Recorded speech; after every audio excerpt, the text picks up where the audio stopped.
नमस्कार, खबरें जारी न्यूज स्टेट पर मैं हूं आपके साथ मकसूद खान। बड़ी खबर इस वक्त छत्तीसगढ़ से, जहां पर छत्तीसगढ़ के बीजेपी प्रभारी अनिल जैन की तरफ से बड़ा बयान आया है। सभी सिटिंग सांसद बदलेगी बीजेपी। 11 लोकसभा की सीटें छत्तीसगढ़ से आती हैं। 10 सीटों पर बीजेपी ने 2014 में जीत दर्ज की थी। अब इन सब के बीच बीजेपी के जो छत्तीसगढ़ प्रभारी हैं अनिल जैन, उन्होंने ये बयान दिया है कि मौजूदा 10 सांसदों का, यानी कि सब के सब बदल देने की तैयारी में बीजेपी। रविकांत हमारे संवाददाता जुड़ गए। रविकांत, अगर ऐसी क्या मजबूरी या ऐसी क्या जरूरत कि सब के सब बदलने जा रही है बीजेपी उम्मीदवार? रविकांत से हम बात करेंगे एक बार फिर से, फिलहाल संपर्क उनसे नहीं हो पा रहा है। बड़ी खबर आपको बता दें, छत्तीसगढ़ के बीजेपी प्रभारी अनिल जैन की तरफ से निकल कर आई है। ये दावा उनकी तरफ से कि जो तमाम सिटिंग सांसद हैं, मौजूदा सांसद हैं, उन्हें टिकट नहीं दिए जा रहे हैं। ये अपने आप में बड़ा सवाल है। सुनवाते हैं आपको क्या कह रहे हैं अनिल जैन। छत्तीसगढ़ में छत्तीसगढ़ यूनिट ने केंद्रीय चुनाव समिति से ये गुजारिश की है कि हम अपनी स्वेच्छा से और सर्वसम्मति से छत्तीसगढ़ के सब 11 के 11 प्रत्याशी नए लाकर चुनाव, नई कलेबर में, नई उत्साह से, नई जोश से चुनाव लड़ेंगे, जिससे जो अभी तक वहां का राजनीतिक वातावरण हुआ या पीछे जो जनादेश आया, उस जनादेश को मानते हुए हम नए जोश में फिर 11 सीटें जीतेंगे। मतलब किसी पुराने कैंडिडेट जो सिटिंग हैं उनको टिकट नहीं है, पूरे बदलेंगे, 11 के 11 बदलेंगे। अनिल जैन के सुझाव को आला कमान अगर मानता है, जाहिर तौर पर जिस तरह की खबरें हैं, और ये सवाल इसलिए भी अहम है क्योंकि कोरबा के जो मौजूदा सांसद हैं, उन्होंने ये कहा था कि उन्होंने एक बार फिर से पार्टी आला कमान को बता दिया है कि वो इस बार चुनाव नहीं लड़ना चाहते हैं। ये बयान इसलिए, तो इसको लेकर और भी अंदेशे इस तरह की थी और अटकलें थी कि आखिर क्यों ये जरूरत महसूस हो रही है। विधानसभा चुनावों के दौरान सबसे बड़ी हार अगर बीजेपी को कहीं मिली है तो वो छत्तीसगढ़ में मिली है। ऐसे में इस बात का अंदेशा तो था कि पार्टी वहां पर कोई बड़ा बदलाव कर सकती है, लेकिन बड़ा बदलाव इतना बड़ा हो कि सबके सब बदल दिए जाएं। आदित्य नामदेव हमारे संवाददाता हमारे साथ जुड़ गए। आदित्य नामदेव, ये मजबूरी है या जरूरी है?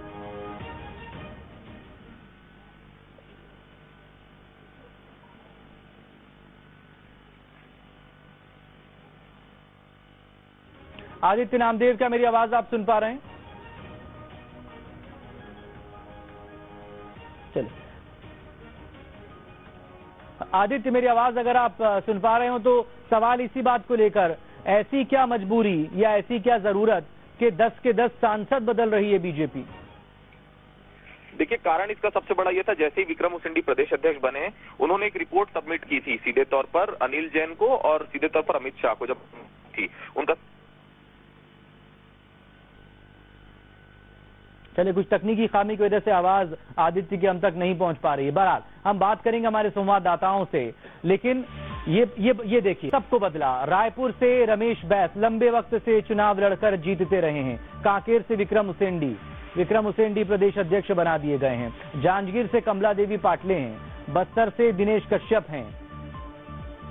बिलासपुर से लखनलाल साहू हैं। महासमुंद से चंदूलाल साहू हैं। रायगढ़ से विष्णुदेव साय हैं। विष्णुदेव साय प्रदेश अध्यक्ष रह चुके हैं। लंबे वक्त से ये भी रायगढ़ की सीट की उम्मीदवारी करते आए हैं, सांसद चुने जाते रहे हैं। बिलासपुर, महासमुंद, रायगढ़ के ये हाल। आगे और आपको बताते हैं बाकी और जो 25 सीटें हैं उनका क्या हाल है, जिनमें एक सीट पड़ती है कांकेर भी। तो सभी सिटिंग सांसद बदले जाने को लेकर बीजेपी के प्रदेश प्रभारी अनिल जैन का यह बयान आया है।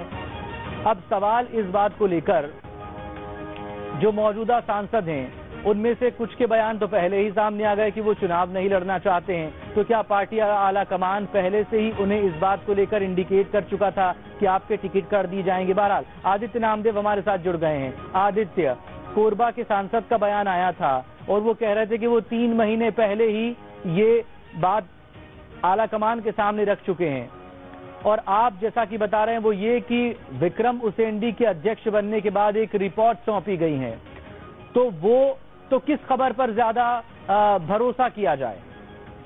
देखिए मकसूद जी, जो बंशीलाल महतो है उनका चुनाव नहीं लड़ने का कारण बहुत बड़ा ये था, उन्होंने अपने बेटे के लिए टिकट मांगी थी, उनके बेटे को इस बार टिकट मिल गई, हालांकि वो हार गए, तो इसलिए उन्होंने पहले ही तय कर दिया था कि वो इस बार चुनाव नहीं लड़ेंगे। तो ये बात बहुत पुरानी है और देखिए उन्होंने इसी समझौते के साथ अपने बेटे को टिकट दिलाई थी कि इस बार लोकसभा का चुनाव वो नहीं लड़ेंगे। दूसरी बड़ी चीज ये है, विक्रम उसेंडी की रिपोर्ट ज्यादा ऑथेंटिक है क्योंकि उन्होंने साफ तौर पर कहा था जो स्थिति है, एक भी सांसद छत्तीसगढ़ से नहीं जीतने वाला, मतलब साफ है। जो मोदी को पिछली बार 10 सांसद 11 में से जीत कर दी थी जिस पार्टी ने, वो पार्टी ने साफ हाथ खड़े कर दिए थे। जिस प्रकार की बदली हुई परिस्थितियां, एक भी सांसद यहाँ से नहीं जीत सकता, एंटी इनकम्बेंसी के फैक्टर है और सांसदों की जो कहीं ना कहीं काम को लेकर जो जनता में नाराजगी है और पिछली जो सरकार है उसको लेकर जो नाराजगी थी, उसको लेकर गंभीर परिणाम भुगतने पड़ते हैं। इसलिए तमाम नए चेहरे देने पड़ेंगे ताकि नए चेहरों को देखकर पार्टी को वोट करें जनता और कहीं ना कहीं 10-11 में से 11 सीटें वो जीतने का इन्होंने प्लान किया था। तो देखिए ये बहुत बड़ी खबर है अपने आप में कि सभी सिटिंग जो लोकसभा के जो सांसद है उनको यहाँ टिकट वो काटेगी, मतलब साफ है सब नए चेहरे आएंगे। तो क्या ये कदम आदित्य, क्या ये कदम बैकफायर कर सकता है बीजेपी को? क्योंकि आपने कुछ दिनों पहले ही बात की थी मौजूदा सांसद रमेश बैस से, एक वक्त में वो मुख्यमंत्री के दावेदार थे, लेकिन सांसद बनने के बावजूद केंद्रीय मंत्रिमंडल में उन्हें जगह नहीं दी गई। तो सवाल इसको लेकर कि ऐसे वो तमाम बड़े स्ट्रक्चर के नेता, क्या इफेक्ट पड़ेगा अगर वो चुनाव में न जाएंगे? तो देखिए रमेश बैस बहुत बड़ा नाम है, इसमें कोई दो राय नहीं है, ओबीसी के बहुत बड़े नेता है, लेकिन चूंकि 72+ हो चुके हैं। वो दूसरी बड़ी बात है कि अब जनता के बीच में एक बात जरूर आई है कि बहुत ज्यादा लगातार एक्टिव नहीं रहते जनता के बीच, चुनाव के समय एक्टिव रहते हैं उसके बाद गायब हो जाते हैं। तो कहीं ना कहीं तमाम चीजें हैं जो जनता जो है बीजेपी के खिलाफ लगातार बातचीत आ रही है। 10 सांसदों के खिलाफ माहौल छत्तीसगढ़ में है और बीजेपी ने खुद जो अपना अंतरिम सर्वे कराया उसमें मात्र 3 से 4 सीटें, वो भी परिस्थिति तब की थी जब 1.5-2 महीने पुरानी बात है जब 3 से 4 सीटें जीतने की बात की गई थी।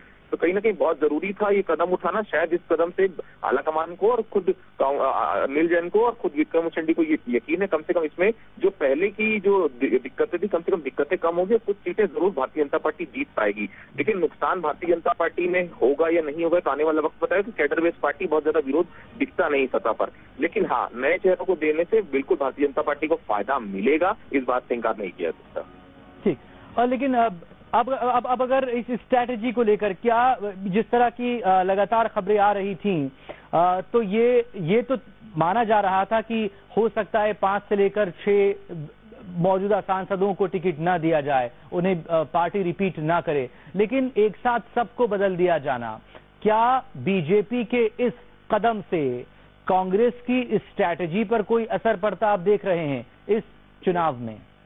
देखिए सरगुजा से जो सांसद थे कमल भांसी, उनके खिलाफ इतना ज्यादा माहौल है कि उनको हाथ जोड़कर जनता के सामने कहना पड़ रहा है मैंने अभी तक तो आपने जो बोला था वो काम नहीं कर पाया, एक आखिरी मौका दीजिए मैं काम करूंगा। रमेश बैस के साथ भी वही दिक्कत है, वही दिक्कत काकेर विक्रम उसेंडी जब प्रदेश अध्यक्ष बन गए तब। आदित्य आप बने रहेगा, एक और बड़ी खबर इस वक्त, रमन सिंह लोकसभा का चुनाव नहीं लड़ेंगे, ये साफ हो गया एक बार फिर से। हालांकि जब रविकांत हमारे साथ जुड़ गए, रविकांत क्या में वापसी करना बीजेपी के लिए आसान नहीं होगा, इसलिए बीजेपी यहाँ पर कोई चूक बरतना नहीं चाहती है और एक रणनीति के तहत ये फैसला लिया गया है कि 11 के 11 नए चेहरों के साथ वो लोकसभा के चुनाव में उतरेगी। रविकांत, जाहिर तौर पर हर दांव आजमाया जा रहा है, चुनाव बेहद अहम है अगर सत्ता में वापसी करनी हो, ऐसे प्रदेश में जहां पर हाल ही में विधानसभा चुनावों में एक बड़ी शिकस्त मिली है, करारी हार वहां पर मिली है।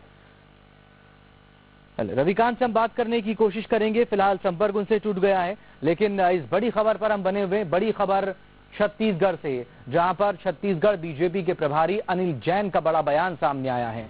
आदित्य नामदेव हमारे साथ बने हुए हैं लगातार। आदित्य नामदेव, रमन सिंह चुनाव नहीं लड़ेंगे, रमन सिंह के सुपुत्र जो मौजूदा सांसद हैं उन्हें टिकट नहीं दिया जाएगा, कैसे इसे देखें? छत्तीसगढ़ की राजनीति में रमन सिंह नाम का जो सूरज उदय हुआ था 2004 में, 2003 के दिसंबर में, जो 15 साल तक जगमगाया, अब वो ढलान पर है।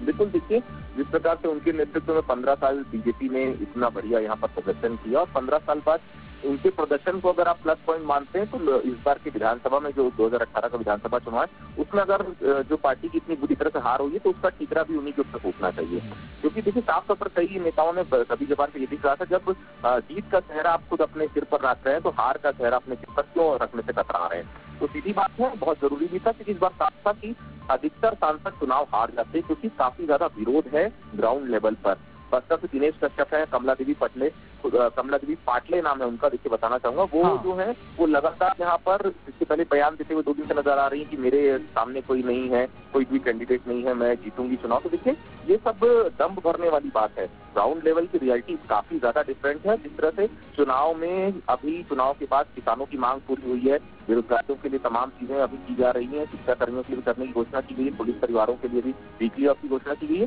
भारतीय जनता पार्टी के पास कुछ है नहीं बताने के लिए। तो ऐसे समय में अगर वही पुरानी चल देखिए, यही वो लोकसभा जीते हुए उम्मीदवार है, जो सांसद है, जो अपने क्षेत्रों में भारतीय जनता पार्टी को जिता तक नहीं पाए। कई क्षेत्रों में तो ये हालत थी कि सांसद के खुद के इलाकों में इतनी बुरी कदर से बीजेपी हारी, कई जगह तीसरी चौथी पोजीशन पे भी रही। तो कुल मिलाकर बहुत जरूरी था ये परिवर्तन, कम से कम परिवर्तन होगा तो जो कार्यकर्ता है वो कम से कम ऊर्जा के साथ काम करेंगे। कि कार्यकर्ताओं का साफ तौर पर आरोप था कि इनको बदल लिए, नहीं तो बंटा धाक हो जाएगा। ये शब्द थे कार्यकर्ताओं के, ये शब्द थे जिलाध्यक्षों के। बहुत जरूरी था ये कदम उठाना। कम से कम जो पुरानी स्थिति थी बीजेपी की, उससे तो कम से कम स्थिति बेहतर हो जाएगी तमाम लोगों को टिकट करने से। लेकिन इन सबके बीच ये तो साफ है कि आज भी उम्मीदवारों का नाम तय नहीं हो पाया, भले ही केंद्रीय चुनाव समिति की बैठक हुई हो। देखिए इसमें नुकसान एक चीज का है, जो प्रेजेंट जो एमपीज हैं वो विरोध जरूर दर्ज कराएंगे। रमेश बैस हैं इसके बार के लगभग अगर मैं बात करूं 7 बार से चुनाव जीतते आए हैं और वो उनका विरोध लगातार रहे। कमला देवी पाटले का विरोध लगातार है, कमल पान सिंह जो है उनका विरोध, ये पुराने जो लोग हैं, लखन लाल साहू का विरोध। साहू समाज लगातार वहाँ बात कर रहा है, साहू समाज के लोगों को टिकट नहीं दी गई तो हम पूरी तरह से बीजेपी के खिलाफ वोट करेंगे। तो देखिए इनको यहाँ पर सामाजिक समीकरण भी बैठाना बहुत जरूरी है, क्योंकि छत्तीसगढ़ में आप जानते हैं ओबीसी फैक्टर काफी बड़ा है, SC/ST फैक्टर काफी बड़ा है। तमाम चीजों को साधने की कोशिश जरूर यहाँ पर भारतीय जनता पार्टी करेगी, उस हिसाब से ये नाम सामने आएंगे। लेकिन ये बात बिल्कुल गलत है कि एक दिन में नाम सामने आ जाएंगे। इसका होमवर्क पिछले 1 महीने से चल रहा है। बीजेपी की गोपनीय रिपोर्ट इस बात को वो करती है कि पूरे के पूरे सांसद चुनाव हार जाते अगर ये परिस्थिति होती, उसके बाद भी ये बड़ा और कड़ा निर्णय पार्टी ने लिया।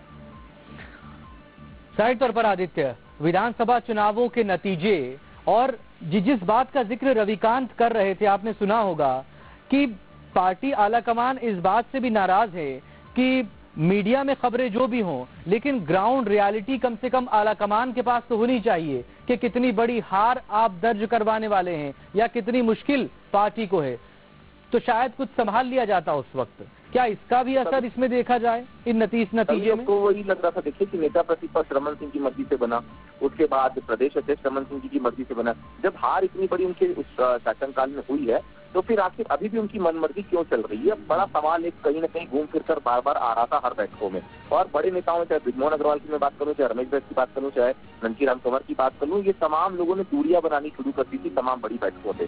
तो ये संदेश भी ऊपर गया, कहीं न कहीं बड़ा यहाँ पर डिसीजन इसी सब के चलते लिया गया, क्योंकि देखिए इतना बड़ा डिसीजन रातों रात नहीं होता। काफी ज्यादा परिस्थितियां हो गई, इस प्रकार का डिसीजन लेना जरूरी हो गया पार्टी के लिए, इस प्रकार लिया गया। रमन सिंह ने हालांकि पहले ही कह दिया था वो चुनाव नहीं लड़ेंगे, उनका नाम भी पैनल में नहीं है, लेकिन उनके बेटे का टिकट कटना अपने आप में बड़ी बात है, क्योंकि उनके बेटे के खिलाफ भी काफी बड़ा माहौल वहाँ राजनांदगांव में है। इस बार बहुत मुश्किल हो जाती है चुनाव जीतने में। तो तमाम समीकरण से जो अगर लोकल लेवल में हम आदित्य आप बने रहिएगा, खबर निकलकर सामने आ गई जिसका जिक्र रविकांत अब से कुछ देर पहले ही कर रहे थे। ये साफ हो गया कि आज भी छत्तीसगढ़ में बीजेपी की तरफ से उम्मीदवारों के नामों का ऐलान नहीं हो पाएगा। आलाकमान ने सभी सीटों पर नए सिरे से अब उम्मीदवारों के नाम मांगे हैं, तो कल ही अब साफ हो पाएगा कि छत्तीसगढ़ की इन 11 लोकसभा सीटों पर बीजेपी के उम्मीदवार कौन हों। ऐसे में जबकि अनिल जैन ये साफ कर चुके हैं कि मौजूदा जो सांसद हैं 10, उनमें से कोई भी रिपीट नहीं करेगा, किसी को भी पार्टी टिकट नहीं देने जा रही है। तो ये बेहद अहम खबर है। कल पर अब बात चल गई, केंद्रीय चुनाव समिति की बैठक आज एक बार फिर से हुई, लेकिन उम्मीदवारों के नाम को लेकर कुछ तय नहीं हो पा रहा है। आदित्य नामदेव, बिल्कुल देखिए, क्योंकि अब नए सिरे से पूरे 10 नाम आपको देने हैं और विरोध भी होगा। देखिए जिनके टिकट कटने से कोई दो राय नहीं, बीजेपी भी इसको बेहतर तरीके से जानती है, इसलिए शायद 24 घंटे का समय इन्होंने लिया है ताकि उस विरोध को भी कम किया सके और सीधे तौर पर मैसेज दिया जा सके कि आपका सिंगल नाम नहीं कटा है भाई। ये तमाम जो समीकरण है पूरे 10 के 10, और मैं अगर बात करूँ पूरी 11 लोकसभा सीटों के प्रत्याशियों को बदलने का फरमान जारी किया गया है। तो किसी एक के ऊपर निगेटिविटी नहीं आएगी, तमाम ये कि इस प्रकार हम नई जो है आने वाले समय में नए तरीके से काम करना चाहते हैं, नए लोगों को मौका देना चाहते हैं। इसलिए आलाकमान ने फैसला लिया और हम सभी ने मिलकर फैसला लिया कि सभी नए चेहरे होंगे ताकि चुनाव में भारतीय जनता पार्टी को अच्छे से अच्छा यहाँ पर मैंडेट मिल पाए। क्योंकि विधानसभा चुनाव हुए बहुत ज्यादा समय अभी हुआ नहीं है, क्योंकि मुश्किल से 70-80 दिन हुए और उसमें फिर से आप चुनाव पे जा रहे हैं। और जिस प्रकार से अभी कांग्रेस की सरकार काम कर रही है, सबसे ज्यादा किसानों के लिए जो काम किया, किसान काफी ज्यादा आकर्षित है कांग्रेस के लिए। तो ऐसे में कोई बड़ा मुद्दा जब तक भारतीय जनता पार्टी नहीं ले पाएगी, कम से कम नए चेहरे नहीं दे पाएगी, जब तक भारतीय जनता पार्टी काफी नुकसान होना तय था। इसलिए तमाम ये जो है कदम उठाए जा रहे हैं और उम्मीद ये की जानी चाहिए कि कल शाम को जब सीसी दोबारा बैठे तो नए नाम यहाँ पर आए और कल रात तक कम से कम पहली भारतीय जनता पार्टी के सामने। ठीक, बहुत शुक्रिया आपका आदित्य नामदेव डिटेल से बात करने के लिए बीजेपी से जुड़ी इस बड़ी खबर पर। तो बड़ी खबर ये, छत्तीसगढ़ के उम्मीदवारों के नाम पर एक बार फिर से कल मंथन होगा और इसके बाद ही छत्तीसगढ़ में उम्मीदवारों के नाम का ऐलान किया जाएगा। लेकिन इन उम्मीदवारों के नाम के ऐलान से पहले जो बड़ी खबर है वो ये कि पार्टी के प्रदेश प्रभारी अनिल जैन ये साफ कर चुके हैं कि सभी सांसदों के टिकट काट दिए जाएंगे।